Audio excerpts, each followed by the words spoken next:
तो my dear students, एक बार फिर से आप सभी लोगों का मोस्ट वेलकम है आपके अपने इस यूट्यूब चैनल टारगेट बोर्ड में। तो प्यारे बच्चों, यह प्यारा सा परिवार आप लोगों का परिवार है। यह प्यारा सा परिवार आप लोगों के द्वारा सेवित है, आप लोगों के द्वारा सिंचित है। तो आप लोग ही इनके धरोहर हैं और इस चैनल में हम आप लोगों को वो सब कुछ प्रोवाइड करवाते हैं जो आप लोगों को चाहिए, जो आप लोगों की पढ़ाई के लिए पर्याप्त है। तो आज का यह क्लास आप लोगों के ही नाम समर्पित है बच्चों, क्योंकि आज हम पढ़ाने वाले हैं वो सब्जेक्ट जिस सब्जेक्ट को आप लोग अभी तक यह सोच करके बैठे हैं कि बहुत ही ज्यादा हार्ड सब्जेक्ट है।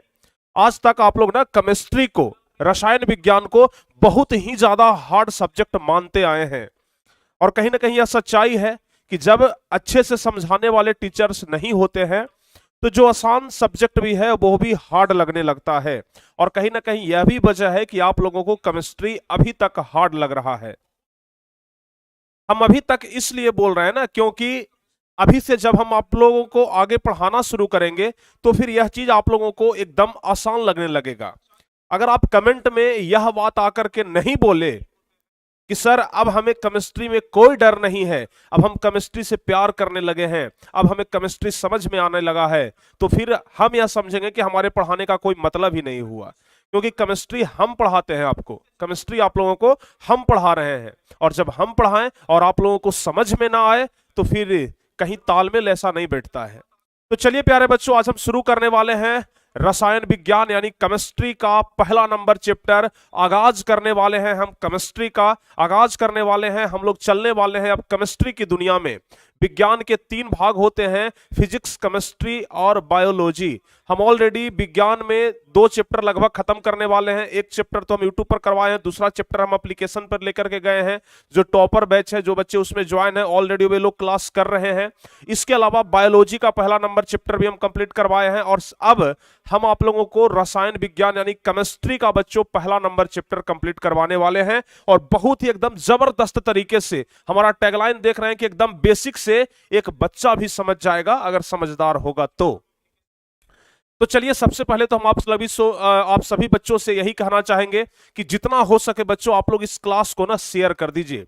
फटाफट से आप लोग इस क्लास को शेयर करिए। और जो बच्चे अभी तक क्लास को लाइक नहीं किए हैं उनसे मेरा सादर निवेदन है कि आप लोग ना क्लास को लाइक कर दीजिए जल्दी जल्दी से। अपने अपने हाजिरी को आप पूरा कर लीजिए, क्योंकि आप यहां पर आते हैं पढ़ाई करने के लिए। आपका यह विद्यालय है, आपका यह कोचिंग है, आपका यह परिवार है, आप इस परिवार के एक हिस्से हैं, तो क्यों ना इस परिवार को पसंद कर लिया जाए। तो जल्दी से प्यारे बच्चों आप लोग ना एक बार जल्दी से लाइक कर दीजिए, समझ गए। और हम जानते हैं कि बहुत सारे बच्चे केमिस्ट्री से डर भी रहे होंगे, तो सबसे पहले कमेंट में हमें यह भी बता दीजिए कि कितने ऐसे बच्चे हैं जो केमिस्ट्री से प्यार करते हैं। अगर केमिस्ट्री से प्यार करते हैं तो फिर लिखिए आई लव केमिस्ट्री। अगर केमिस्ट्री से प्यार करते हैं तो कमेंट बॉक्स में लिख दीजिए आई लव केमिस्ट्री, और या फिर लिख दीजिए आई लव यू केमिस्ट्री। ठीक है ना, आई लव यू केमिस्ट्री लिख दीजिए। और अगर प्यार नहीं करते हैं तो फिर लिख दीजिए कि सर केमिस्ट्री से हमें डर लगता है। जल्दी जल्दी से कमेंट करके बताइए, या तो लव यू या तो हेट यू। लेकिन अभी जो आपका हेट है ना बच्चों केमिस्ट्री के प्रति, हम उसे लव में बदलेंगे। कहा जाता है ना कि अगर किसी से नफरत करो तो उसका दिल जीतने का सिर्फ मात्र और मात्र एक ही तरीका है कि तुम उससे प्यार करना शुरू कर दो। अगर कोई तुमसे नफरत करे और तुम उससे प्यार करते हो तो आज न कल वो भी तुमसे प्यार करने लगेगा, समझ गए ना। तो इसलिए आप लोगों को जरूर प्यार होगा केमिस्ट्री से, और केमिस्ट्री से हम आपको प्यार करवा करके रहेंगे, समझ गए ना। तो चलिए जल्दी जल्दी से आप लोग शेयर कर दीजिए एक बार। और बहुत सारे बच्चे ना केमिस्ट्री को तो बोल ही रहे हैं कि sir I love you chemistry, I love chemistry, I love chemistry. और कुछ बच्चों को दिक्कत है, वो भी लोग बोल रहे हैं हेट केमिस्ट्री। बिल्कुल भी हेट नहीं करना है, नफरत नहीं पालनी है भाई, नफरत नहीं पालनी है। प्यार भले ना हो लेकिन नफरत भी नहीं है, भाव ऐसा रखना चाहिए। भले तुमसे प्यार नहीं है लेकिन नफरत भी नहीं है, समझ गए।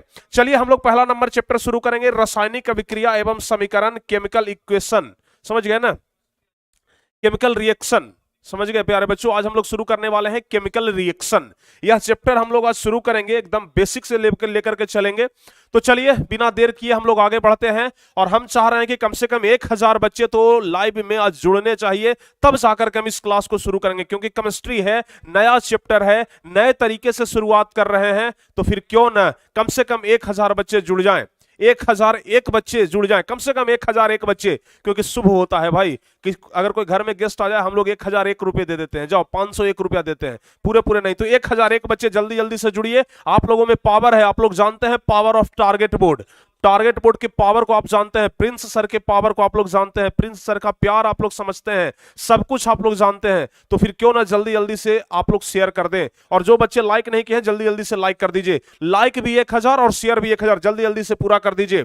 और साथ ही आप लोग ध्यान रखिएगा, जो बच्चे अभी तक टॉपर बैच 2024 को ज्वाइन नहीं किए हैं, जो बच्चे अभी तक टॉपर बैच में नहीं जुड़े हैं, प्लीज प्यारे बच्चों जल्दी से आप लोग इस बैच में जुड़ जाइए। क्योंकि यहां पर आपको हम वो तमाम फैसिलिटीज दे रहे हैं जो आप लोगों के लिए पर्याप्त है, जो 10वीं क्लास के बच्चों के लिए पर्याप्त है। यहां से आप लोग सब कुछ पा सकते हैं। अभी सबसे अगर हम रिसेंटली बात करें तो बिहार बोर्ड टॉपर का नोट्स एप्लीकेशन में अपडेट कर दिया गया है। जो बच्चे टॉपर बैच में जुड़े हुए हैं उनको टॉपर का नोट्स भी मिल गया होगा। इसके अलावा लाइव क्लास चल रहा है, वीडियो क्लास चल रहा है, डाउट क्लास अपना चल रहा है, टारगेट बोर्ड का जो नोट्स है वो नोट्स हम आपको प्रोवाइड करवा रहे हैं। तो हर एक फैसिलिटी जो हम आपसे वादा किए हैं वो हम पूरा कर रहे हैं। चलिए बहुत बढ़िया। चलिए भाई, सभी तक बच्चे लिख रहे हैं कि sir I love chemistry, I love chemistry, I hate chemistry. वाह वाह। अरे धर्मवीर बाबू बिल्कुल चिंता मत करिए, आप तो धर्म के वीर हैं और आप नफरत करना शुरू करिएगा तो बिल्कुल भी दिक्कत वाली बात है। नफरत नहीं करना है, बस प्यार करना है। शेयर कर दिया आप लोग, कम से कम एक व्हाट्सएप ग्रुप में, कम से कम एक टेलीग्राम ग्रुप में, कम से कम एक दोस्त के बीच आप लोग तो जरूर शेयर कर दिए होंगे। चलिए प्यारे बच्चों, हम लोग आज पढ़ेंगे केमिस्ट्री। केमिस्ट्री यानी रसायन विज्ञान। विज्ञान की वह शाखा है, समझ गए ना, विज्ञान की एक शाखा है। जिस तरीके से एक पेड़ में बहुत सारी शाखाएं होती है, उसी तरीके से विज्ञान की यह शाखा है जिसका नाम है केमिस्ट्री। हम लोगों को 3 शाखा पढ़ना है, फिजिक्स, केमिस्ट्री और बायोलॉजी। आगे की क्लास में जाएंगे तो और भी शाखाएं बढ़ते जाएंगी, समझ गए ना। आगे की क्लास में जब जाएंगे तो यह शाखाएं और बढ़ते चली जाएंगे। तो इसलिए प्यारे बच्चों अभी फिलहाल हम लोग जब 10th क्लास में हैं, तो 10th क्लास में यदि हम लोग बात करें तो हम लोग केमिस्ट्री पढ़ेंगे। और केमिस्ट्री में सबसे पहले अगर हम केमिस्ट्री की बात कर ले प्यारे बच्चों, तो केमिस्ट्री में आपका कुल मिलाकर के ना 6-7 चैप्टर है, समझ गए। केमिस्ट्री में पूरे अगर केमिस्ट्री की बात करें तो केमिस्ट्री में लगभग चैप्टर कितने हैं, लगभग केमिस्ट्री में चैप्टर कितने हैं, तो कुल 7 चैप्टर है। अब सबसे पहला बात तो आपके मन में यह सवाल आएगा कि सर सबसे ज्यादा इंपॉर्टेंट कौन है, सर सबसे ज्यादा इंपॉर्टेंट कौन सा चैप्टर है सर। प्यारे बच्चों देखिए, हम सभी चैप्टर के बारे में ना थोड़ा सा आपको बेसिक जानकारी दे देते हैं, क्योंकि जब केमिस्ट्री शुरू कर रहे हैं तो पहले सिलेबस के बारे में जानकारी होना जरूरी है। तो ध्यान रखिएगा, सबसे पहला नंबर जो आपका चैप्टर है जिसका नाम है रासायनिक अभिक्रिया, सबसे पहला नंबर जो चैप्टर है जिसका नाम है रासायनिक अभिक्रिया। हो सकता है कि बहुत सारे बच्चे यह सब जानते होंगे, लेकिन हम कुछ अलग हट करके बता रहे हैं, आप लोग ध्यान से समझिएगा। यह जो चैप्टर है प्यारे बच्चों रासायनिक अभिक्रिया, हम कह सकते हैं कि यह पूरे केमिस्ट्री का बेसिक चैप्टर है, पूरे केमिस्ट्री का बेसिक चैप्टर है। तो जब बेसिक है तो जाहिर सी बात है कि यह बहुत ही ज्यादा इंपॉर्टेंट होगा, क्योंकि आप लोग को पता है कि बेसिक समझना बहुत ज्यादा जरूरी होता है। तो हम इस चैप्टर को पूरे केमिस्ट्री का बेसिक चैप्टर मानते हैं। अगर इस चैप्टर को आप पूरा अच्छे तरीके से कवर कर लिए तब हम कह सकते हैं कि आप केमिस्ट्री से प्यार करने लगोगे, अन्यथा वो नफरत आपके मन में पनपता ही रहेगा। तो अगर आप लोगों को यह केमिस्ट्री समझना है तो प्लीज आप लोगों से रिक्वेस्ट है कि इस चैप्टर को ना कम से कम पूरा अच्छे तरीके से समझ लीजिएगा। हर एक चीज को जो हम इस चैप्टर में पढ़ाएंगे उसको ध्यान से समझिएगा। बाकी अगर प्यारे बच्चों इंपॉर्टेंट के मामले में बात किया जाए, जहां से प्रश्न सबसे ज्यादा पूछे जाते हैं, तो फिर आप लोगों को ध्यान रखना होगा जो दूसरा नंबर चैप्टर है जिसका नाम है अम्ल, भस्म और लवण। जो दूसरा नंबर चैप्टर है जिसका नाम है अम्ल, भस्म, अम्ल, भस्म और लवण। यह जो बच्चों चैप्टर है, अंग्रेजी में कहते हैं एसिड, बेस एंड साल्ट। तो यह जो चैप्टर है यहां से प्रश्न परीक्षा में बहुत ज्यादा पूछे जाते हैं, समझ गए ना, बहुत ज्यादा। और तीसरा नंबर चैप्टर, हम कह सकते हैं ना कि दूसरा और तीसरा नंबर जो चैप्टर है यह काफी ज्यादा इंपॉर्टेंट है। तीसरा है बच्चों मेटल और नॉन मेटल, धातु एवं अधातु, समझ गए, धातु एवं अधातु। यह दो जो चैप्टर है ना इतना ज्यादा इंपॉर्टेंट है कि हमें लगता है कि पूरे केमिस्ट्री में सबसे ज्यादा क्वेश्चन यही दोनों चैप्टर से बनता है। पूरे केमिस्ट्री में ना सबसे ज्यादा क्वेश्चन यही दो चैप्टर से बनता है। इसके अलावा चौथा नंबर जो चैप्टर है कार्बन और इसके यौगिक, कार्बन एंड इट्स कंपाउंड, अंग्रेजी में बोलते हैं carbon and its compound, carbon एवं उसके यौगिक, समझ गए, कार्बन एवं उसके यौगिक, कार्बन एवं उसके यौगिक, कार्बन एवं उसके नहीं है बल्कि इसके यौगिक है, किताब में ना आपका इसके यौगिक लिखा हुआ है, कार्बन एवं इसके यौगिक। यह जो चैप्टर है यहां से भी कम सवाल नहीं पूछे जाते हैं, यहां से भी सवाल पूछे जाते हैं, बहुत ही ज्यादा पूछे जाते हैं। उसके अलावा पांचवा नंबर चैप्टर है तत्वों का आवर्ती वर्गीकरण, और उसके बाद है प्राकृतिक संसाधन का प्रबंधन। लास्ट वाला जो दो चैप्टर है ना, पांचवा नंबर और छठा नंबर, पांचवा नंबर चैप्टर और छठा नंबर चैप्टर, यहां से सवाल कम बनते हैं। जो बात है एक्चुअली हम आपको बताते हैं, यहां से सवाल कम बनते हैं। सबसे ज्यादा सवाल अगर बनता है केमिस्ट्री में तो यह चार चैप्टर ना महारथी है। अगर यह चार चैप्टर कंप्लीट करते हैं तब समझ करके आप चल सकते हैं कि केमिस्ट्री में हमसे एक भी क्वेश्चन अब नहीं छूटेगा। और अगर यह चारों चैप्टर कंप्लीट करना है तो इसके लिए पहला नंबर चैप्टर एकदम अच्छे तरीके से कंप्लीट होना चाहिए, तभी आप लोग इन सब चीजों को समझ सकते हैं। तो पहला बेसिक कंसेप्ट तो यह हो गया जिसके विषय में आपको जान लेना बहुत ही ज्यादा जरूरी था। अब हम बात करते हैं आगे कि आखिर केमिस्ट्री पढ़ना जरूरी क्यों है। ध्यान से समझिएगा, चूंकि आज हम बेसिक शुरू कर रहे हैं ना, तो हम बेसिक ही आज पढ़ाएंगे, समझ गए। सबसे पहले प्यारे बच्चों हम आपको यह बताते हैं कि केमिस्ट्री पढ़ना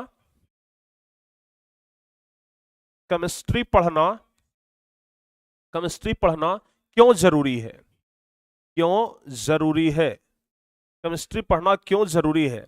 आगे अभी ये रुक जाइए, आगे हम आपको बताएंगे कि यह केमिस्ट्री वर्ड कहां से आया, रसायन शब्द किसी कहां से आया, या फिर हम यहां पर लिख सकते हैं कि रसायन विज्ञान, क्या रसायन विज्ञान, समझ गए ना। आखिर रसायन विज्ञान पढ़ना क्यों जरूरी है, क्यों जरूरी है रसायन विज्ञान पढ़ना। क्या रसायन विज्ञान पढ़े बगैर हम लोग का काम नहीं चल सकता है क्या? तो इसका जवाब क्या होगा, क्या रसायन विज्ञान पढ़ना जरूरी है? आप लोग को क्या लगता है, आप लोग को क्या लगता है, क्या रसायन विज्ञान पढ़ना जरूरी है? हमारे डेली लाइफ में इसका कोई यूज है क्या? हमारे डेली लाइफ में इसका कोई यूज है, केमिस्ट्री का कोई यूज है? आप लोग बोलेंगे हाँ सर है, बिल्कुल है। क्या क्या है भाई? देखिए, सबसे पहला सिंपल सा एक एग्जांपल हम आपको देते हैं बच्चों, बहुत सिंपल सा एग्जांपल। आप लोग के घर में दूध होता होगा, और दूध से क्या बन जाता है, दूध से दही बनता है, दूध से दही बन जाता है। दूध से दही बनना क्या है जी, यह बताइए। दूध से दही बनना यह क्या है? रासायनिक अभिक्रिया के फलस्वरूप ही तो दूध से दही बना, रासायनिक अभिक्रिया के फलस्वरूप ही तो दूध से दही बना। उसके बाद हम बात कर लेते हैं आपके दैनिक जीवन का। चावल से बच्चों भात बन जाता है, चावल से क्या बन जाता है, चावल से भात बन जाता है, चावल से क्या बन जाता है, भात बन जाता है। इसके अलावा और हम आपको बताते हैं दूध फट जाता है, दूध का फटना, दूध का फटना जो आपके डेली लाइफ से संबंधित है, जो निजी जिंदगी में आप लोग कवर कर रहे हैं। उसके बाद और क्या हम बता सकते हैं, बताइए।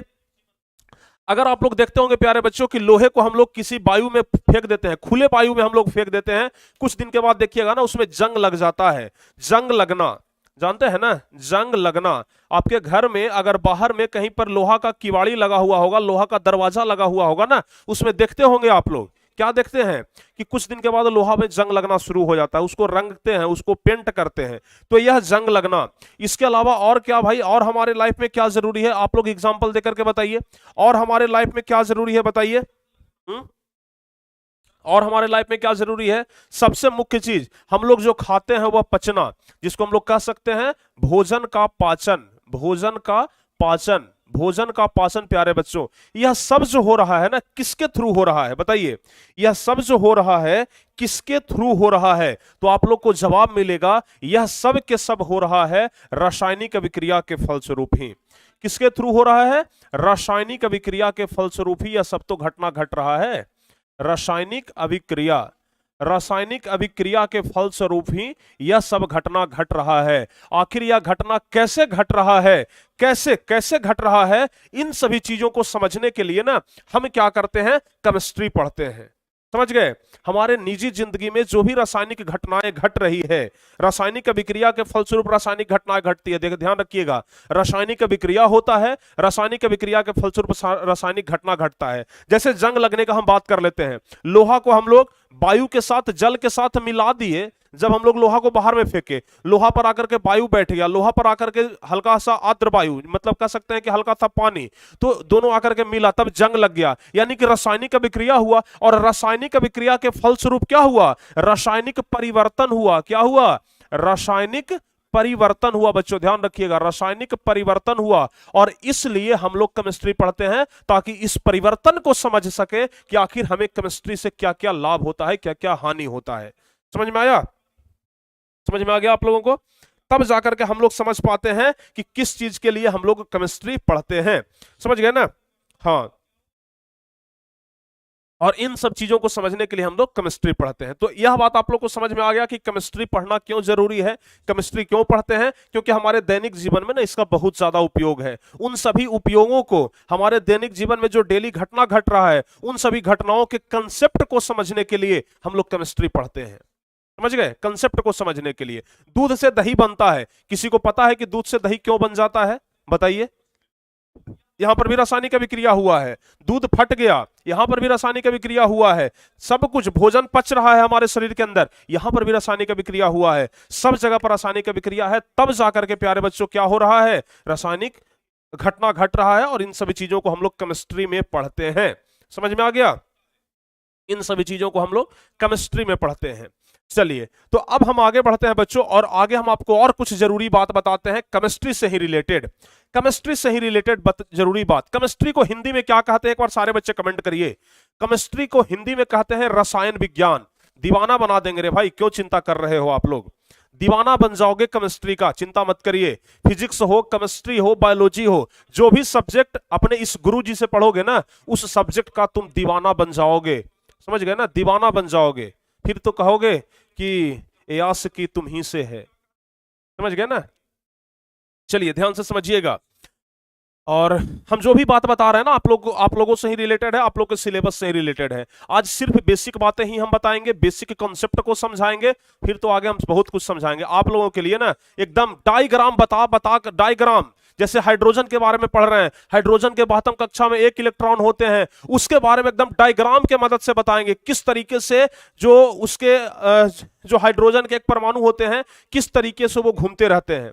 12वीं कक्षा में जो एक परमाणु होते हैं किस तरीके से घूमते रहते हैं ना, इसके लिए हमारे पास ना पूरा बंदोबस्त है बच्चों, इसके लिए हमारे पास पूरा बंदोबस्त है। देख लीजिए, आप लोगों के लिए ना हम डायग्राम लेकर के आए हैं, और इस डायग्राम के मदद से हम आपको बताएंगे कि किस तरीके से, देखिए किस तरीके से हाइड्रोजन के, जैसे मान लिया जाए कि यह हाइड्रोजन है, ठीक है, यह हाइड्रोजन है, यह इसका परमाणु है, तो किस तरीके से यह हाइड्रोजन अपने इस परमाणु के आर पार घूमते रहता है ना, यह आपको यहां से दिखाएंगे कि देखिए एकदम 3D इफेक्ट, 3D एनिमेशन के मदद से हम आपको इस चैप्टर में समझाएंगे कि किस तरीके से हाइड्रोजन घूमता है, किस तरीके से हीलियम घूमता है। समझ गए? देखिए किस तरीके से हाइड्रोजन के चारों तरफ घूम रहा है, तो इस तरीके से हम आपको समझाएंगे ना, आप लोगों को लगेगा कि अरे वाह, केमिस्ट्री का तो एकदम दीवाना बन गए हैं। तो कुछ इस तरीके से आपको सब कुछ समझ में आएगा। समझ गए?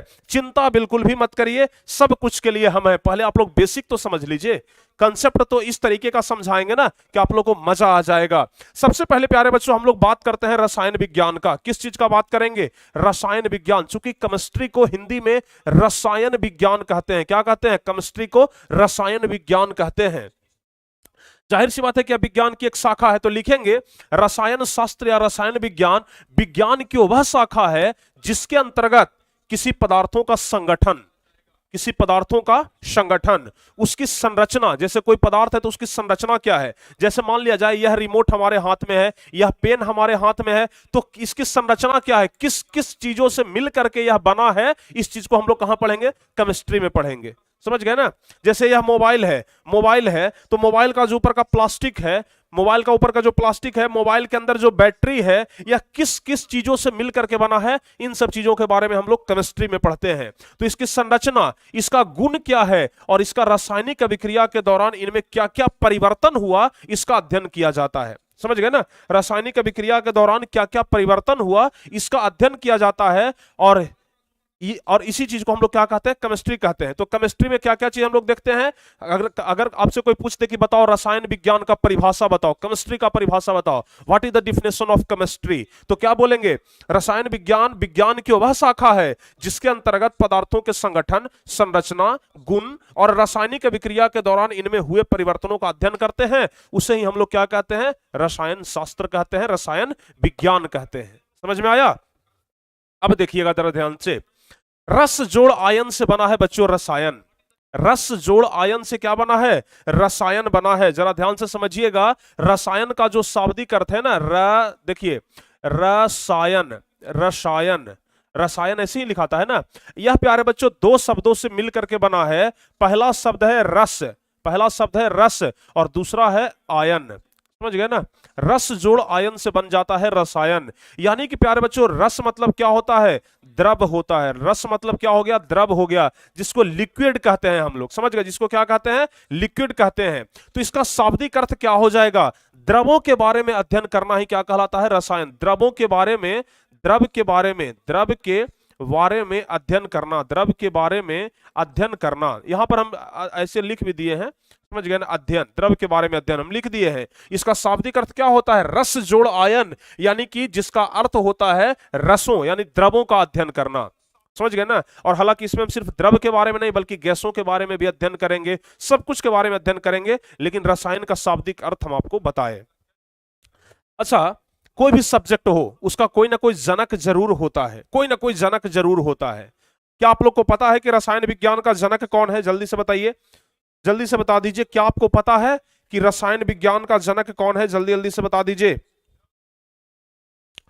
जल्दी जल्दी से बताइए। क्या आप लोगों को पता है, नहीं पता है, बिल्कुल नहीं पता होगा, बिल्कुल भी आप लोग को नहीं पता होगा। पता है क्या, पता है? चलिए, अगर नहीं पता है तो नाम आज से सुन लीजिए, एंटोनी लेबोजियर। नाम क्या है बच्चों, एंटोनी लेबोजियर को रसायन विज्ञान का जनक कहा जाता है। क्या रसायन विज्ञान की उत्पत्ति होने की, बताइए, क्या रसायन विज्ञान के जनक, पिता, पिता, समझ गए ना। तो क्या ये शादी किए थे उसके बाद बच्चा ना, कहने का मतलब हम क्या कह सकते हैं कि बच्चा ना जन्म लेकर के क्या केमिस्ट्री जन्म ले लिया, उसे पिता नहीं कहते हैं। इसके बारे में गहन अध्ययन कौन किए, इसके बारे में शोध कौन किए, इसके बारे में ज्यादा से ज्यादा आउटपुट लोगों को जो दिए वो कौन दिए, तो वो व्यक्ति थे एंटोनी लेबोजियर, जिनको हम लोग केमिस्ट्री का पिता कहते हैं। समझ में आया, जिनको हम लोग केमिस्ट्री का पिता कहते हैं, एंटोनी लेबोजियर को। बहुत अच्छी बात है, बहुत सारे बच्चे कमेंट भी कर रहे हैं। चलिए, बहुत बढ़िया। क्लास को जल्दी से आप लोग 1000 लाइक और 1000 शेयर करिए। जितने बच्चे हैं ना, कम से कम एक शेयर करेंगे तो बहुत सारे हो जाएंगे। तो क्लास को जितना ज्यादा से ज्यादा हो सके आज लाइक करिए और जबरदस्त तरीके से शेयर करिए। आज क्लास भी एकदम शानदार तरीके से चलेगा, ठीक है। रसायन विज्ञान का जनक किन्हें कहा जाता है बच्चों, एंटोनी लेबोजियर को कहा जाता है। क्लियर हो गया, यह केमिस्ट्री के बारे में थोड़ा सा जानकारी। अब बढ़ते हैं आगे। अगर प्यारे बच्चों केमिस्ट्री को समझना है तो पदार्थ को समझना होगा।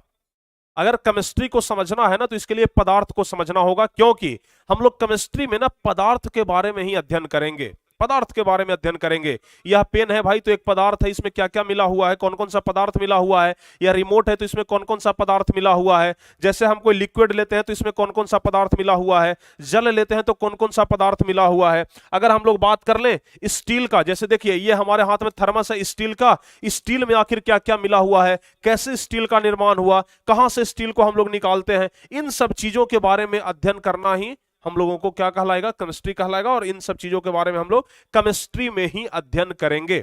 समझ में आ गया। चलिए, इसके अलावा देखिए हम एक बात आप लोग को बताना भूल गए। आज हमारे हाथ में ना बच्चों नोट्स है। आप लोग अक्सर पूछते हैं ना कि सर नोट्स को कैसे पढ़ेंगे, सर प्रिंट कैसे निकालेंगे सर, समझ गए। आप लोग बोलते हैं ना कि सर प्रिंट कैसे निकालेंगे। प्यारे बच्चों, इस तरीके से अगर आप लोग मार्केट में जाएंगे ना तो इस तरीके का एक फ्लैप मिलता है, समझ गए। पीछे से एक चापने वाला रहता है और आगे ये वाला आपको एक प्लास्टिक दे देगा। और इस तरीके से ऐसा करना है ना कि आप लोग जब नोट्स को प्रिंट मरवाते हैं तो इस तरीके के प्लास्टिक में आप लोग सुरक्षित रख लें। इससे क्या होगा कि आपका नोट्स एकदम सुरक्षित रहेगा और आप किताब की तरह आराम से हमारे नोट्स से पढ़ सकते हैं।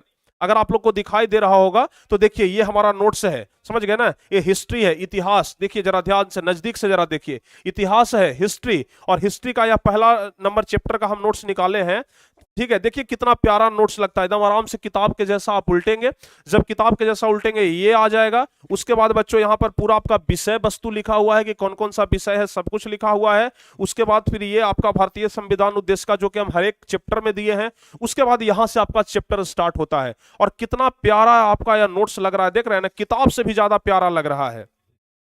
हम तो हालांकि एक ही साइड प्रिंट करवाए हैं, अगर आप लोग दोनों साइड प्रिंट करवाते हैं ना तो फिर आप लोग का पैसा आधा लगेगा, एकदम सीधे आधा लगेगा प्रिंट करवाने में। और कितना प्यार से आप लोग देख रहे हैं ना, कितना प्यार से यह नोट्स कितना प्यारा लग रहा है। अगर इस तरीके से बच्चों अगर आप नोट्स को प्रिंट करवाएंगे तो बिल्कुल अच्छे तरीके से आप लोग एकदम किताब की तरह पढ़ सकते हैं, समझ गए ना। तो अगर आप नोट्स प्रिंट करवाते हैं तो इस तरीके का एक ऊपर वाला प्लास्टिक जरूर ले लीजिएगा।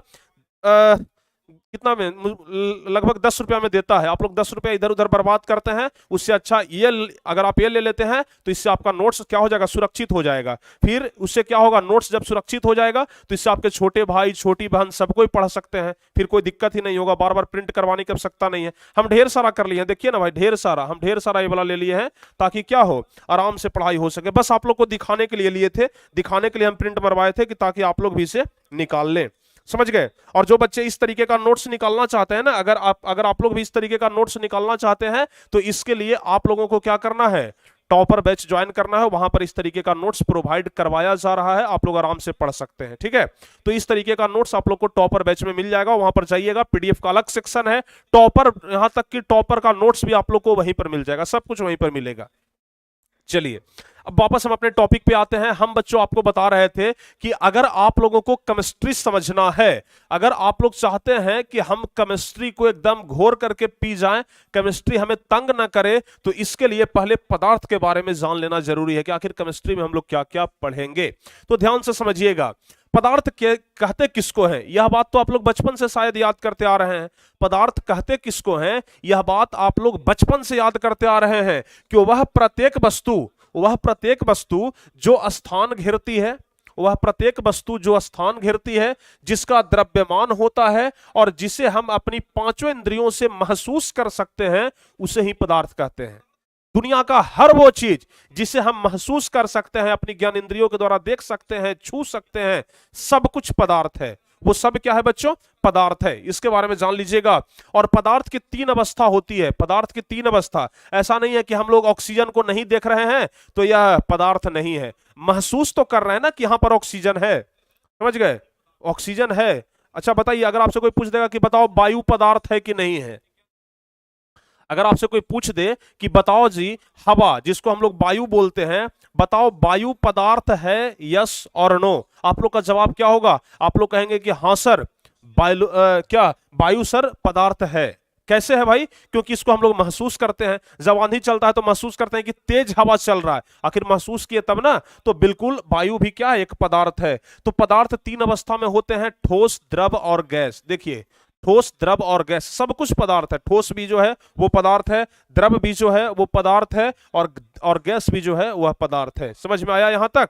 जैसे यह स्टील देख रहे हैं, यह भी एक पदार्थ है, यह भी एक क्या है बच्चों, पदार्थ है। अगर इसके नीचे प्यारे बच्चों हम पानी की बात करें, अगर इसके अंदर हम बात करते हैं पानी का, जैसे देखिए, अगर हाँ देखिए आराम से पानी निकला, तो इसके अंदर क्या है बच्चों, पानी है जो कि गिर रहा है, देखिए पानी है ना। तो यह क्या है जी, पानी भी क्या है, पानी भी क्या है, एक तरीके का पदार्थ है, क्योंकि लिक्विड है। हम लोग अभी अभी यहाँ पर स्टडी कर रहे हैं, क्या स्टडी कर रहे हैं कि द्रव भी क्या है, एक पदार्थ है, और गैस भी क्या है बच्चों, एक पदार्थ है। समझ गए ना। हम मुंह से फूंक रहे हैं, मुंह से जब फूंकते हैं तो हवा निकलता है, वो भी एक पदार्थ है। समझ में आया, समझ में आ गया, बताइए।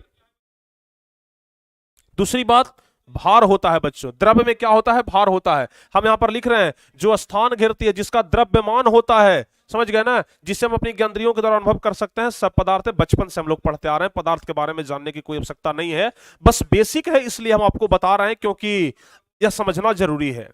केमिस्ट्री हम एकदम 0 लेवल से स्टार्ट किए हैं बाबू। ये मत कहिएगा कि सर इतना हल्कावा काहे बता रहे हैं, थोड़ा ऊपर लेवल में जाइए, ऊपर लेवल में जाएंगे। यहां से शुरू किया है ना, एकदम धरातल से शुरू किया है ना, यहां तक हम आपको पहुंचा देंगे, बिल्कुल भी चिंता मत करिए आप लोग। समझ गए। तो पदार्थ क्या है बच्चों, समझ गए, पदार्थ की कितनी अवस्था होती है आप लोग समझ गए। अच्छा अब और पदार्थ की कितनी अवस्था होती है? 3 अवस्था। यहां तक तो आप लोग को समझ में आ गया, बहुत ही अच्छे तरीके से समझ में आ गया। अब जरा देखिए, शुद्धता के आधार पर पदार्थ के प्रकार कितने प्रकार से होते हैं? शुद्धता के आधार पर 2 प्रकार के पदार्थ होते हैं। ध्यान से समझिएगा, शुद्धता के आधार पर ना पदार्थ कितने प्रकार के होते हैं? 2 प्रकार के होते हैं शुद्धता के आधार पर। कौन कौन से भाई? तो एक होता है शुद्ध पदार्थ और दूसरा होता है बच्चों अशुद्ध पदार्थ। समझ में आया? शुद्धता के आधार पर ना पदार्थ कितने प्रकार के होते हैं? 2 प्रकार के होते हैं। एक होता है शुद्ध पदार्थ और दूसरा क्या होता है? अशुद्ध पदार्थ। अच्छा, शुद्ध पदार्थ जो होता है वह 2 तरीके का होता है। ध्यान से समझिएगा, शुद्धता के आधार पर पदार्थ को 2 भागों में बांट दिए, शुद्ध पदार्थ और अशुद्ध पदार्थ।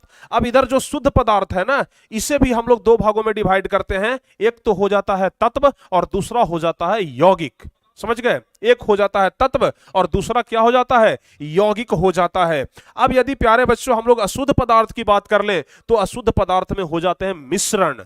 अशुद्ध पदार्थ में मिश्रण हो जाते हैं। जैसे चावल, गेहूं और मकई तीनों को हम लोग मिला दिए, वह एक मिश्रण कहलाएगा जो कि अशुद्ध पदार्थ है। समझ गए? चावल दाल को मिला देते हैं, खिचड़ी बना देते हैं, तो खिचड़ी क्या है? चावल दाल का मिश्रण है, वह क्या है? अशुद्ध पदार्थ है। अभी मत कहिएगा कि सर खिचड़ी अशुद्ध है तो हम लोग खाते कैसे हैं? अशुद्ध चीज को खा रहे हैं। यहां पर पदार्थ के बारे में बता रहे हैं, खिचड़ी के बारे में हम नहीं बता रहे हैं। समझ गए ना? चलिए, तो प्यारे बच्चों देखिए, शुद्ध पदार्थ को 2 भागों में बांटा गया, तत्व और यौगिक, और अशुद्ध को मिश्रण। यही तीनों मिलाकर के हम लोग कहते हैं तत्व, यौगिक और मिश्रण। यानी तत्व, यौगिक और मिश्रण, तीनों का दादा कौन है? पदार्थ है। तीनों का दादा कौन है? पदार्थ है। बाप कौन है? शुद्ध है और अशुद्ध है। समझ में आ गया? अब चलिए आगे दिखाते हैं। जो तत्व है प्यारे बच्चों, इसको भी 3 प्रकार से बांटा गया है। 3 प्रकार से, ठीक है ना? कौन कौन? धातु, अधातु और उपधातु। धातु, अधातु और उपधातु। देखिए, यह जो तत्व है ना, इसको बांटा गया है धातु, अधातु और उपधातु। और इस चीज के बारे में हमें 3रा नंबर चैप्टर में पढ़ना है। तत्व का जो यह 3 संतान है ना, इसके बारे में हमें किस चैप्टर में पढ़ना है? 3रा नंबर चैप्टर में पढ़ना है, धातु एवं अधातु। 3रा नंबर चैप्टर में हम आपको यह चीज पढ़ाएंगे। समझ गए ना? चैप्टर 3 में, चैप्टर 3 में हम आपको धातु और अधातु पढ़ाएंगे। बाकी यहां पर आप लोग यौगिक में चले आइए। यौगिक में सहसंयोजक बंधन और आयनिक बंधन यहां पर हम आपको केमिस्ट्री में पढ़ाएंगे। जब पहला नंबर चैप्टर में ही पढ़ाएंगे, पहला नंबर चैप्टर, दूसरा नंबर चैप्टर सब में पढ़ाएंगे कि सहसंयोजक बंधन और आयनिक बंधन क्या है। यानी कि इसके विषय में हम आप लोगों को पहला, दूसरा चैप्टर में पढ़ाएंगे। और बाकी मिश्रण, समांगी और विषमांगी 2 प्रकार के होते हैं। इसके बारे में हमें न के बराबर पढ़ना है, बहुत कम पढ़ना है। तो मुख्य रूप से हमें तत्व और यौगिक के बारे में किस चीज की पढ़ना है? समझ गए ना? मुख्य रूप से हमें तत्व और यौगिक के बारे में पढ़ना है। 5वां नंबर चैप्टर में आप लोग जाएंगे तो तत्वों का आवर्त वर्गीकरण, वहां पर हमें ये सब पढ़ना है। यौगिक के बारे में सहसंयोजक, आयनिक, यौगिक क्या है, ये सब चीज हमें पढ़ना है। तो मुख्य रूप से पदार्थ का जो मतलब कि लर जर हम कह सकते हैं कि पदार्थ का जो वंशज है उसमें किस किस चीज को हमें पढ़ना है, इसके बारे में हम आपको बता दिए। ठीक है, चलिए। हाँ, वाह वाह, क्या बात है। मोहम्मद मोहम्मद अरवाज कमेंट किए हैं कि ज्ञानेंद्रियां क्या है? शरीर का वैसा अंग जो बाहरी वातावरण का ज्ञान कराता है, उसे ज्ञानेंद्रियां कहते हैं। अब बताइए, हमें तो लगा कि ज्ञानेंद्रियां बताने का जरूरत नहीं है। इंद्रियां जो यहाँ पर है ना, इसको ज्ञानेंद्रियां भी बोलते हैं, जो बाहरी वातावरण का अनुभव कराता है। बिल्कुल, thank you so much Arbaz. चलिए, बहुत बढ़िया से आप जवाब दिए हैं। संयोजन का मतलब क्या होता है सर? केमिस्ट्री में आगे बबुआ हम आपको पढ़ाएंगे कि संयोजन अभिक्रिया और वियोजन अभिक्रिया, संयोजन और वियोजन। जब केमिस्ट्री आगे हम आपको अभिक्रिया पढ़ाएंगे ना, तो वहां बताएंगे कि संयोजन मतलब क्या होता है, संयोजन मतलब क्या होता है, और बताएंगे कि वियोजन मतलब क्या होता है।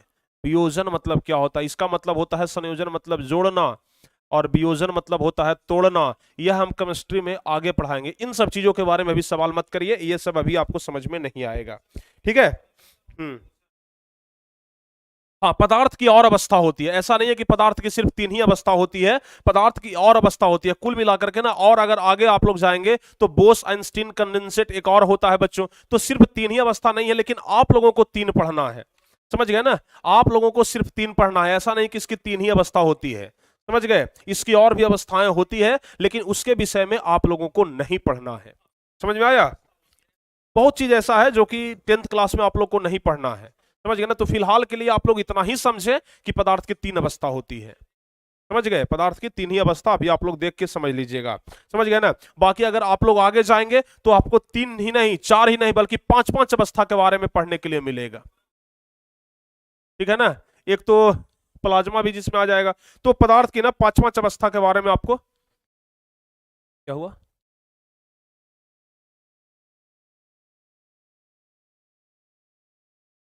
समझ में आ गया। बताइए यहां तक किसी बच्चे को दिक्कत है? हाँ, आगे आप लोग जाएंगे ना तो आपको पांच पांच अवस्था पढ़ने के लिए मिलेगा, समझ गए ना, जिसमें एक एक्स्ट्रा मिल जाता है आपको। आप कहिएगा सर इधर दो कौन कौन है सर, बता ही दीजिए। देखिए चौथा नंबर जो होता है वह होता है प्लाज्मा, हालांकि इसके बारे में ना हम आपको बायोलॉजी में भी पढ़ाएंगे। प्लाज्मा चौथा जो अवस्था होता है बच्चों, वह होता है प्लाज्मा। और पांचवा क्या होता है, जल्दी जल्दी से कमेंट करके बताइए आप लोग, पांचवा क्या होता है? बोस आइंस्टीन कंडेंसर, जिसको संघनन बोलते हैं। तो बोस आइंस्टीन संघनन आप लोग बोल सकते हैं, बोस आइंस्टीन, आइंस्टीन संघनन, समझ गए ना, संघनन। यह दो अवस्थाएं और होती है, यानी कुल मिलाकर के पदार्थ की पांच अवस्था होती है, समझ गए ना, कुल मिलाकर के पांच अवस्थाएं होती है। लेकिन हम लोगों को ना इन दोनों के बारे में ज्यादा नहीं पढ़ना है, हम लोगों को मुख्य रूप से इतना ही ध्यान देना है। लेकिन अगर आप लोगों ने सवाल किया कि सर और भी अवस्थाएं होती है क्या, हमने बताया कि हाँ बच्चों और भी अवस्थाएं होती है, जिसका नाम है प्लाज्मा और बोस आइंस्टीन संघनन।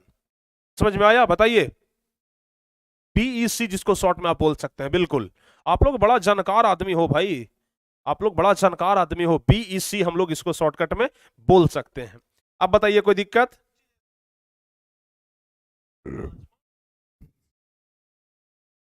अब बताइए कोई दिक्कत? अब बताइए कोई दिक्कत? बिल्कुल नहीं सर। चलिए, हाँ तो यहां तक हो गया ना। अब आगे बढ़ते हैं, और आगे ये चीज हम आपको बता दिए। अब देखिए यहां पर हम आपको बताते हैं कि तत्व किसे कहते हैं, यौगिक किसे कहते हैं, और मिश्रण किसे कहते हैं। इन सब चीजों के बारे में हम आपको थोड़ा विस्तार से बताते हैं। सबसे पहला हम शुरुआत करते हैं कि आखिर तत्व किसे कहते हैं, आखिर तत्व किसे कहते हैं, जरा ध्यान से समझिएगा। तो तत्व उन शुद्ध पदार्थों को कहते हैं, तत्व उन शुद्ध पदार्थों को कहते हैं। चूंकि तत्व क्या है, शुद्ध पदार्थ है। देखिए यह जो तत्व है क्या है, शुद्ध पदार्थ है ना, जो तत्व है बच्चों शुद्ध पदार्थ है। तो लिखेंगे तत्व उन शुद्ध पदार्थों को कहते हैं जो केवल एक ही तरह के परमाणुओं से बने होते हैं, जो केवल एक ही तरह के परमाणुओं से बने होते हैं। अब जरा ध्यान से समझिएगा, जो तत्व होता है बच्चों वो एक ही तरह के परमाणु से बना होता है। पहले ऐसा कहा जाता था कि परमाणु से सूक्ष्मतम कण कुछ हो ही नहीं सकता है। बचपन में आप लोग याद किए होंगे, जब चौथा पांचवा में होंगे, कि परमाणु वह सूक्ष्मतम से सूक्ष्मतम कण, जब परिभाषा याद करते होंगे ना तो वहां पर बोलते होंगे वो वह सूक्ष्मतम से सूक्ष्मतम कण, यानी कि वह महीन से महीन कण, वह छोटा से छोटा कण। लेकिन वैज्ञानिक रिसर्च किए, कहे कि क्या परमाणु से छोटा कुछ नहीं हो सकता है क्या, परमाणु से छोटा कुछ नहीं हो सकता है क्या, परमाणु ही सबसे छोटा है दुनिया में। तो जब परमाणु को तोड़ करके देखा गया, जब परमाणु के अंदर झांका गया बच्चों, ऐसे मुंह करके नहीं झांका गया था, ये मत सोच लीजिएगा कि कोई परमाणु था और ऐसे वैज्ञानिक गया और मुंह करके झांका के देखते हैं इसके अंदर क्या है। परमाणु बहुत सूक्ष्मतम कण है, समझ गए ना। उसको तोड़ करके उसके अंदर जाकर के उसको माइक्रोस्कोप की सहायता से देखा गया, तो देखा गया कि परमाणु के अंदर क्या क्या विद्यमान है भाई। इलेक्ट्रॉन विद्यमान है, प्रोटॉन विद्यमान है और न्यूट्रॉन। इलेक्ट्रॉन को हम लोग ई से लिखते हैं, प्रोटॉन को पी से लिखते हैं और न्यूट्रॉन को एन से लिखते हैं, कैपिटल में, समझ गए। तो ध्यान रखिएगा, परमाणु को जब अंदर झांक करके देखा गया तो तीन चीज निकला, इलेक्ट्रॉन, प्रोटॉन और न्यूट्रॉन। तब कहा गया कि अरे भाई परमाणु तो सबसे छोटा नहीं है, सबसे छोटा तो इलेक्ट्रॉन, प्रोटॉन और न्यूट्रॉन है, समझ गए ना, जिससे मिलकर के परमाणु बना है।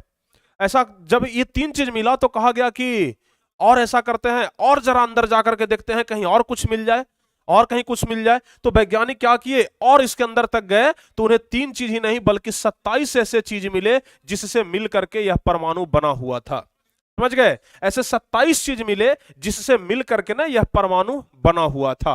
तो हालांकि इन सभी चीजों के बारे में हमें नहीं पढ़ना है, जब आगे की क्लास में आप लोग जाएंगे विस्तृत रूप से, जब आप रसायन शास्त्री बनेंगे ना, जब रसायन का विशेष अध्ययन करेंगे तो वहां पर इन सभी चीजों के बारे में आपको पढ़ने के लिए मिलेगा। फिलहाल हम लोग यहाँ पर 10th क्लास में हैं, तो 10th क्लास में इलेक्ट्रॉन, प्रोटॉन और न्यूट्रॉन के बारे में ही जानकारी अगर रख लें अच्छे तरीके से तो हमारे लिए पर्याप्त होगा, समझ गए, समझ गए ना।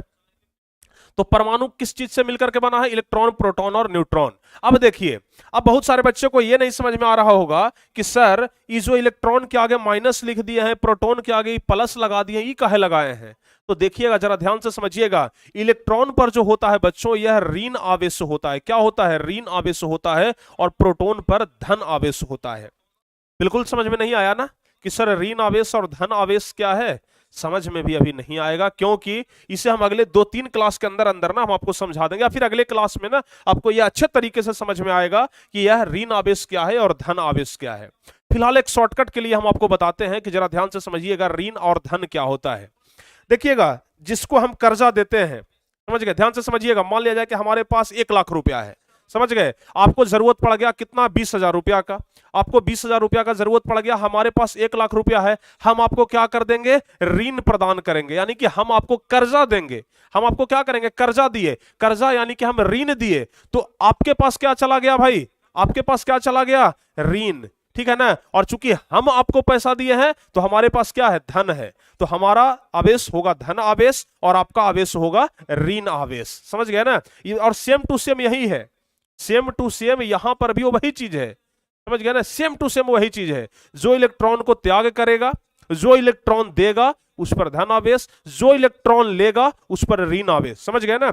जो इलेक्ट्रॉन देगा, जो इलेक्ट्रॉन देगा उस पर धन, और जो इलेक्ट्रॉन लेगा उस पर ऋण आवेश। आगे हम आपको बताएंगे कि एक पदार्थ जो होते हैं, अगली क्लास में हम आपको ये चीज समझाएंगे, एक पदार्थ कोई भी होते हैं ना, उसमें क्या क्या है जी? उसमें क्या क्या है? प्रोटॉन और न्यूट्रॉन दोनों है। एक पदार्थ में प्रोटॉन भी है और न्यूट्रॉन भी है। समझ गए ना? प्रोटॉन भी है और न्यूट्रॉन भी है। ये इसका नाभिक होता है और इसके चारों तरफ ना इलेक्ट्रॉन चक्कर लगाते रहते हैं। इसके चारों तरफ इलेक्ट्रॉन क्या करते हैं? चक्कर लगाते रहते हैं। और इलेक्ट्रॉन का जो यह चक्कर लगाने का जो रास्ता है, जो पथ है बच्चों, इसको हम लोग क्या बोलते हैं? कक्षा बोलते हैं। क्या बोलते हैं? कक्षा, कक्षा बोलते हैं। अभी मत सोच लीजिएगा कि हम लोग जो स्कूल में पढ़ते थे वो वाला कक्षा, कक्षा 10वीं में है सर हम लोग, वो वाला कक्षा नहीं। अभी भी मत सोच लीजिएगा कि हम लोग कक्षा जो पहनते हैं अंडरवियर, उस कक्षा की बात हो रही है। बिल्कुल वो भी कक्षा नहीं है। यहां पर किस चीज का कक्षा है? इलेक्ट्रॉन का कक्षा है। कक्षा किस चीज का है बच्चों? इलेक्ट्रॉन का कक्षा है। इलेक्ट्रॉन का कक्षा है। समझ गए ना? इलेक्ट्रॉन का यह कक्षा है। समझ में आया? इसके बारे में ना विस्तृत रूप से हम आपको अगली क्लास में बताएंगे। चूंकि आज बेसिक समझा रहे हैं ना, यह थोड़ा सा अंदर चला जाएगा, आपके समझ से बाहर हो जाएगा, फिर कहेंगे सर ये तो डायरेक्ट ऊपर का श्रेणी पर पहुंचा दिए, नीचे वाला तो समझे ही नहीं हम। समझ गए ना? तो इस चीज के बारे में हम आपको आगे बताएंगे कि किसी भी पदार्थ में जो नाभिक होते हैं, उसके उसमें नाभिक में क्या क्या भाई होते हैं? प्रोटॉन भी होते हैं और न्यूट्रॉन होते हैं। और ध्यान रखिएगा, जितना इलेक्ट्रॉन उतना ही प्रोटॉन। जितना इलेक्ट्रॉन पाया जाएगा किसी भी पदार्थ में, जैसे मान लिया जाए यह रिमोट है, इसमें जितना प्रोटॉन होगा उतना ही क्या होगा? न्यूट्रॉन भी होगा। जितना प्रोटॉन की संख्या उतना ही न्यूट्रॉन की संख्या। इस चीज के बारे में आपको ध्यान से समझना है। जितना प्रोटॉन उतना न्यूट्रॉन। आगे हम आपको बताएंगे, ठीक है ना? तो अगली क्लास में इन सब चीजों के बारे में बताएंगे। जैसे हाइड्रोजन हो गया, उसकी 72 कक्षा में एक ही इलेक्ट्रॉन होता है। समझ गए ना? जैसे अभी यहां पर हम आपको समझा रहे थे ना, जैसे देखिए यह हाइड्रोजन हो गया। मान लिया जाए बच्चों की यह क्या है? मान लिया जाए कि यह क्या है जी? यह हाइड्रोजन है, जिसको हम लोग किस चीज से लिखते हैं? H से लिखते हैं। यह मान लिया जाए कि हाइड्रोजन है। इसके 72 कक्षा में यह कितने हो गए? 1 इलेक्ट्रॉन हो गए। यह मान लिया जाए कि 1 इलेक्ट्रॉन है बच्चों। समझ में आया? यह क्या है जी? 1 इलेक्ट्रॉन है। यह जो इलेक्ट्रॉन है ना, इस हाइड्रोजन के 72 कक्षा में चारों तरफ क्या करते रहता है? चक्कर लगाते रहता है। क्यों चक्कर लगाता है? इसके बारे में आगे की कक्षा में हम आपको पढ़ाएंगे। आगे की क्लास में हम आपको पढ़ाएंगे किस तरीके से चक्कर लगाता है भाई। तो इस तरीके से चक्कर लगाता है। देख लीजिए, इस तरीके से ना यह क्या करता है? हमेशा चारों तरफ चक्कर लगाते रहता है। समझ गए ना? इस तरीके से यह हमेशा चक्कर लगाते रहता है। इसके बारे में हम आपको अगली क्लास में पढ़ाएंगे, ठीक है? चलिएगा, अब चलते हैं हम आगे और ध्यान से समझिएगा जरा। हम आपको क्या बताएं कि जो तत्व होते हैं वो परमाणु से मिलकर के बने होते हैं, और जो परमाणु होते हैं वो इलेक्ट्रॉन, प्रोटॉन और न्यूट्रॉन से मिलकर के बने होते हैं। और तत्वों की परमाणु संख्या होती है। ध्यान से समझिएगा, इसकी क्या होती है? तत्वों की परमाणु संख्या। परमाणु संख्या की कौन सा तत्व कितने परमाणु संख्या से मिलकर के बना है? तत्व हो परमाणु संख्या है, तो किस तत्व का कितना परमाणु संख्या होता है यह हमें याद करना होगा।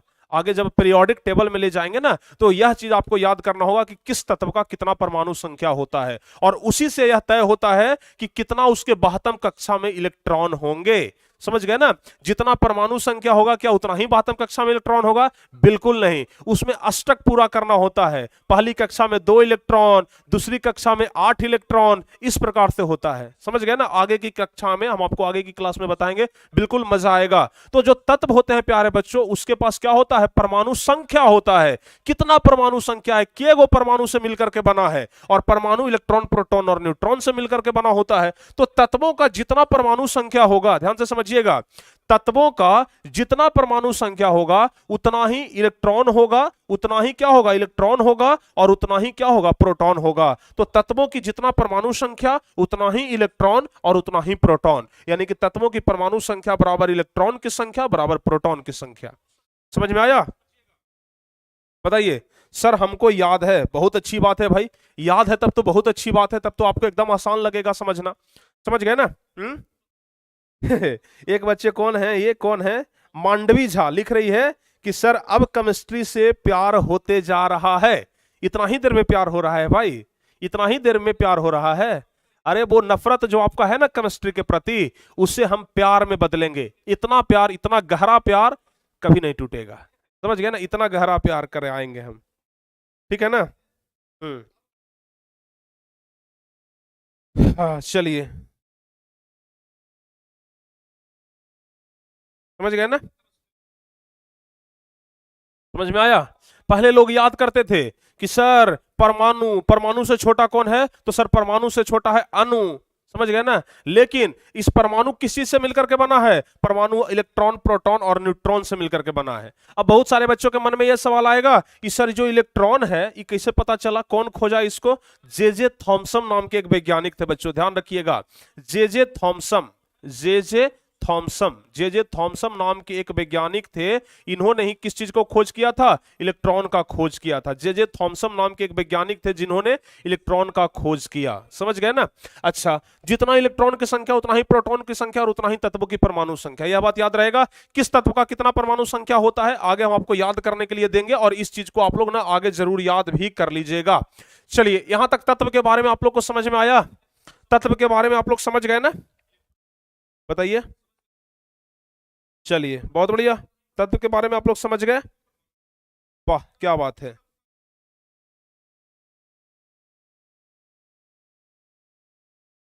अब देखिए, अब यौगिक और मिश्रण के बारे में आप लोग को थोड़ा सा परिभाषा बता देते हैं कि यौगिक क्या होता है और मिश्रण क्या होता है। तो ध्यान रखिएगा, यौगिक और मिश्रण, दो या दो से अधिक तत्व जब एक निश्चित भार के अनुपात में रासायनिक क्रिया करते हैं, दो या दो से अधिक तत्व, तत्व के बारे में हम लोग क्या पढ़े? तत्व परमाणु से मिलकर के बना है। लेकिन जब दो तत्व, मान लिया जाए कि एक तत्व भी है और दूसरा तत्व भी है, समझ गए? तो जब दो या दो से अधिक तत्व एक निश्चित भार के अनुपात में मिलते हैं, निश्चित भार होना चाहिए, ऐसा नहीं कि ये हो गया ज्यादा ये हो गया कम, बिल्कुल भी नहीं। एक निश्चित भार के अनुपात में मिलते हैं तो रासायनिक क्रिया करके एक नए पदार्थ का निर्माण करते हैं। तो इस प्रकार से बने यौगिक को, तो इस प्रकार से बने नए पदार्थ को हम लोग क्या कहते हैं? यौगिक कहते हैं। समझ में आ गया ना? यौगिक कहते हैं। समझ गए? जैसे आगे हम आपको बताएंगे H+O2 H2O, समझ गए ना? निश्चित भार में सब कुछ मिलेगा, ऐसा नहीं कि कोई ज्यादा कोई कम। जिसको हम लोग क्या बोलते हैं? निश्चित भार में जो मिलता है उसको हम लोग क्या बोलते हैं? समीकरण को संतुलित करना। समीकरण को इसलिए संतुलित करते हैं ना क्योंकि जब तक निश्चित भार में नहीं मिलाएंगे तब तक संतुलित होगा ही नहीं। समझ में आ गया? तो यह चीज आप लोग को ध्यान रखना है, सबसे बड़ा चीज। तो यौगिक का परिभाषा क्या होगा? दो या दो से अधिक तत्व जब एक निश्चित भार के अनुपात में रासायनिक क्रिया करते हैं और रासायनिक क्रिया करके जब नए पदार्थ का निर्माण करते हैं तो इस प्रकार बने इस नए पदार्थ को हम लोग क्या कहते हैं? यौगिक कहते हैं। बताइए, याद हो गया? याद हो गया ना? सर जी देसी स्टाइल में पढ़ाइए। और कैसे देसी होता है रे? और देसी कैसे होता है बताओ ना भाई, हैं?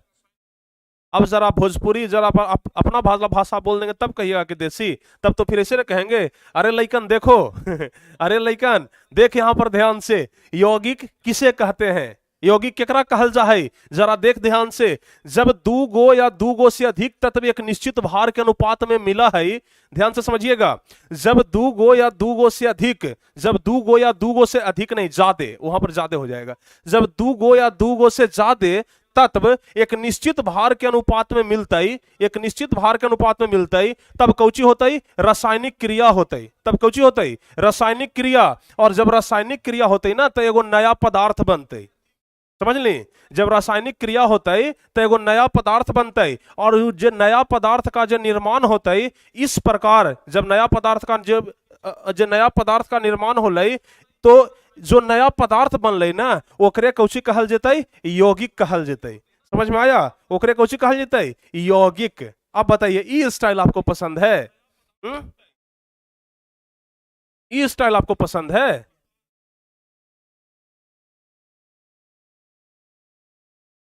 मजा आ गया सर जी, वाह वाह वाह वाह। आप लोग को ना इस प्रकार का भाषा सुनने में मजा आता है ना। चलिए भाई, तो उसी भाषा में मिश्रण हम लोग पढ़ लेते हैं। मिश्रण, हाँ जरा ध्यान से देखिए ही। हमारा हमको ना हमको बड़ा मतलब अजीब लग रहा है इस प्रकार का भाषा बोलने में, लेकिन फिर भी सुनिए। आप लोग को जब अच्छा लग रहा है तो सुनिए, आप लोग को जब अच्छा लग रहा है ना तो सुनिए। हाँ, आप लोग को जब अच्छा लग रहा है तो सुनिए।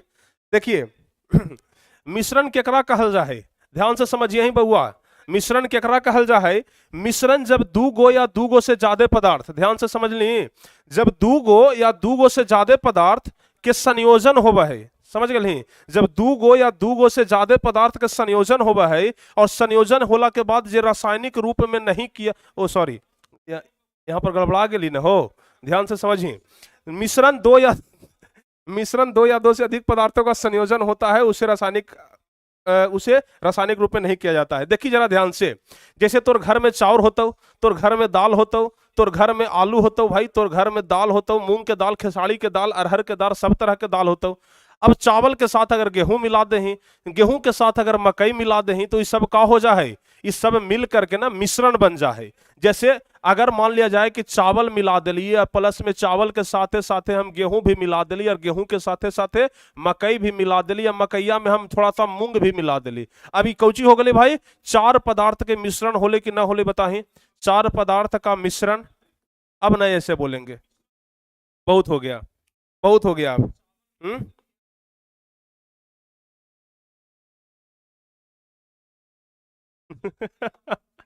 अरे, आप लोग को बहुत अच्छा लगा। कितने लोगों को ये भाषा अच्छा लग रहा है? जरा एक बार कमेंट करके बताइएगा, ये भाषा कितने लोगों को अच्छा लग रहा है? जरा एक बार कमेंट करके बताइए। ये हम लोग का ना भाषा है, हम लोग के गांव में इस तरह का ही भाषा बोला जाता है कि चौरबा के साथ गेहुमा मिला दही, गेहुमा के साथ मकैया मिला दही, मकैया के साथ जरा सा मूंग भी मिला दही, तो चार पदार्थ को मिश्रण हो गलो, ओकरे तो मिश्रण कहल जा है। दो या दो से अधिक पदार्थ के मिला दही तो मिश्रण हो गए। समझ गए?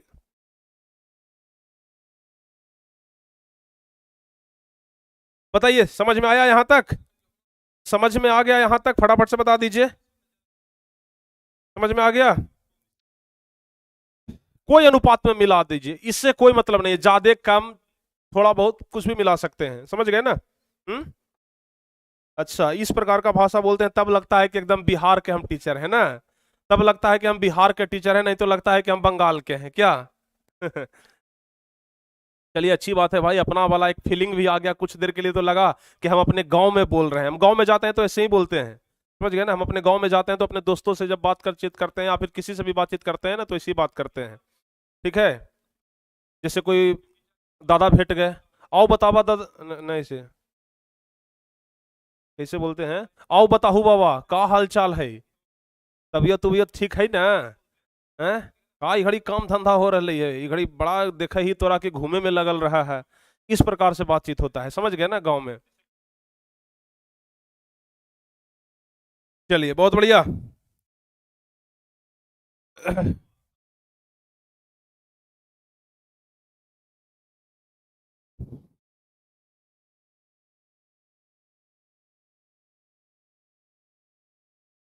चलिए, तो अब बच्चों आते हैं हम लोग सीरियस टॉपिक पर। तो यौगिक किसे कहते हैं, मिश्रण किसे कहते हैं, आप लोग को समझ में आ गया? यौगिक किसे कहते हैं, मिश्रण किसे कहते हैं, आप लोग को समझ में आ गया? और साथ ही साथ पीछे हम आपको बता दिए कि तत्व किसे कहते हैं। समझ में आ गया ना यहां तक? यहां तक किसी प्रकार का कोई दिक्कत नहीं है? सर पीडीएफ लेना है, पीडीएफ लेने के लिए बच्चों ना आप लोग को हम नंबर ऑलरेडी बता चुके हैं, 811453, 2021, इस नंबर पे कॉल कर लीजिए, या फिर 92 63 991125 इस नंबर पे कॉल कर लीजिए। अगर आप लोगों को टॉपर बैच लेना हो तो भी, अगर आप लोगों को पीडीएफ लेना हो तो भी इस दोनों नंबर में से किसी भी नंबर पे कॉल कर सकते हैं। ठीक है। अब बताइए कोई दिक्कत है क्या? चलिए, तो यहां तक आप लोग को समझ में आ गया। अब देखिए, ये होता है बच्चों पीरियोडिक टेबल। ये क्या होता है? पीरियोडिक टेबल होता है। ये क्या होता है? पीरियोडिक टेबल होता है। इसके बारे में हम आपको बताएंगे। इधर वाले को एसपीडीएफ, देखिए इधर वाला जो है ना, इसको एस ग्रुप बोलते हैं। यह जो दोनों है इसको एस बोलते हैं। यहां से यहां तक पी होता है, यहां से यहां तक डी होता है, और ये होता है एफ। तो यह चारों इस तरीके से पीरियोडिक टेबल बटे होते हैं। 118 टोटल तत्व है।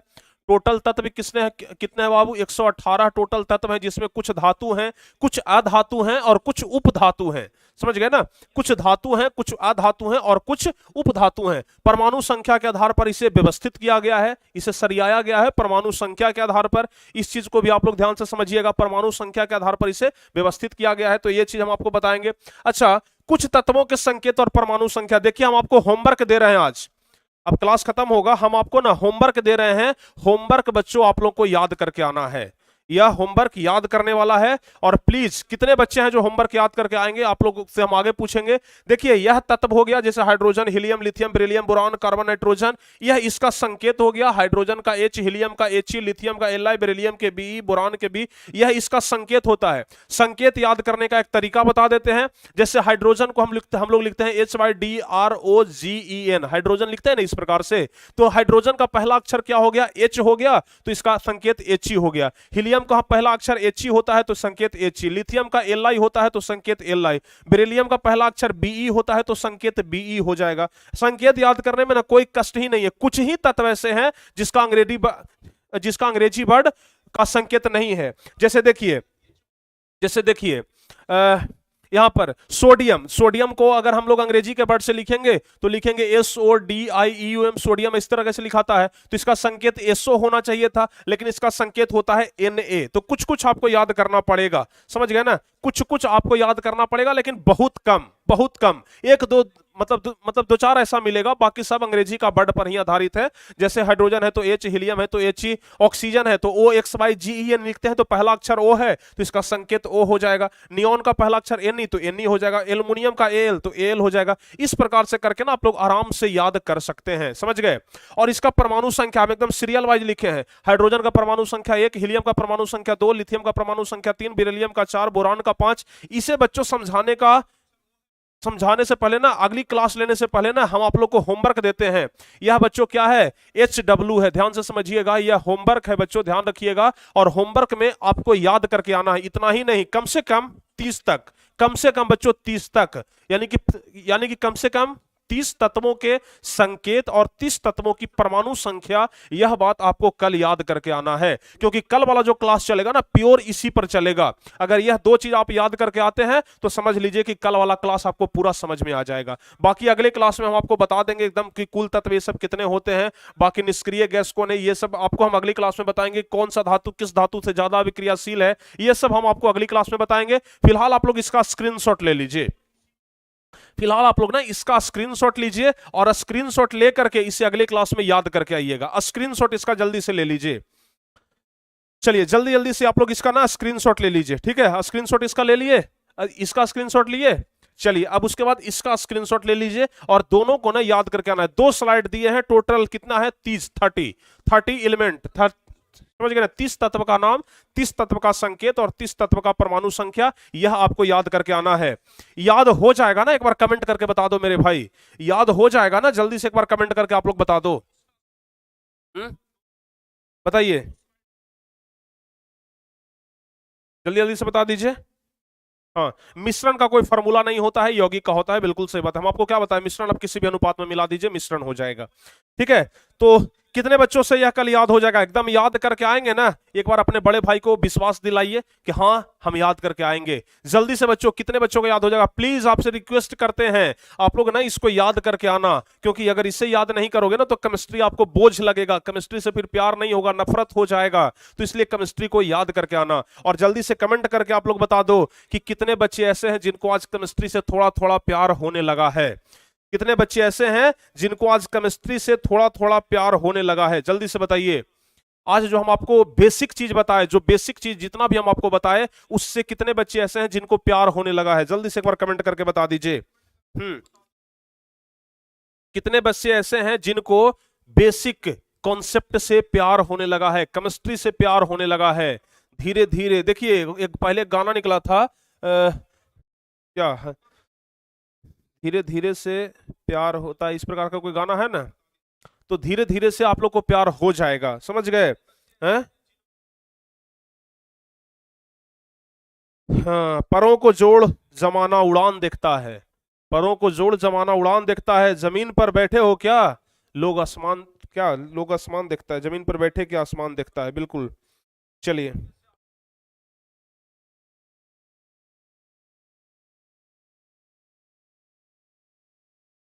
बताइए मिश्रण का लास्ट वाला लाइन सर समझ में नहीं आया। मिश्रण क्या कह रहा है?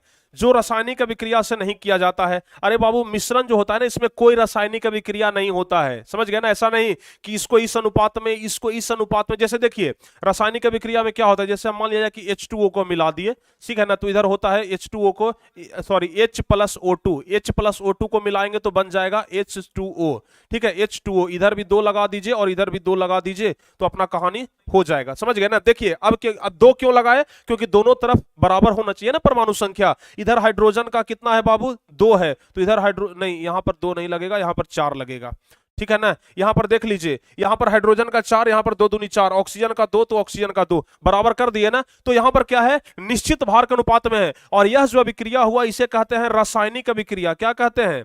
रासायनिक अभिक्रिया। क्या कहते हैं? रासायनिक अभिक्रिया। लेकिन जब मिश्रण होता है तो क्या वहां पर रासायनिक अभिक्रिया होगा? जैसे गेहूं चावल को मिला दिया तो कोई रासायनिक अभिक्रिया हुआ? बिल्कुल भी नहीं हुआ। चाहे 2 किलो गेहूं या 10 किलो चावल को मिला दीजिए, कोई दिक्कत नहीं है, समझ गए ना? तो यही लिखा गया है कि यह रासायनिक रूप में नहीं किया जाता है। जो मिश्रण होता है ना, बस 2 या 2 से अधिक पदार्थों को मिला दीजिए, हो जाएगा। इसे रासायनिक रूप में नहीं किया जाता है, बस यही लिखा हुआ, इसमें कोई समझने वाली बात नहीं है, ठीक है? समझ में आ गया ना? चलिए, बहुत अच्छी बात है।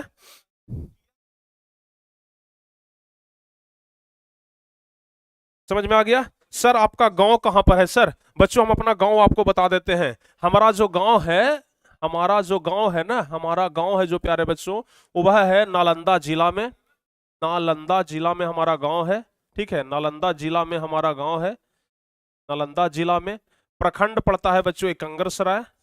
प्रखंड हमारा पड़ता है एकंगर, एकंगर सराय, समझ गए ना? एकंगर सराय प्रखंड के अंतर्गत हम लोग आते हैं नालंदा जिला में। जो बच्चे होंगे अक्सर जानते होंगे एकंगर सराय को, ठीक है? एकंगर सराय को अक्सर जानते होंगे। तो नालंदा जिला में हमारा घर है, प्रखंड है एकंगर सराय। लेकिन हम जो स्टडी कराते हैं ना बच्चों, वो वह करवाते हैं कहां से? कटिहार से। कटिहार से करवाते हैं। उसके अलावा दूसरा जगह हमारा खगड़िया है, खगड़िया से करवाते हैं, या फिर भागलपुर से करवाते हैं। समझ गए ना? कहिएगा कि सर 3-3 जगह से कैसे सर?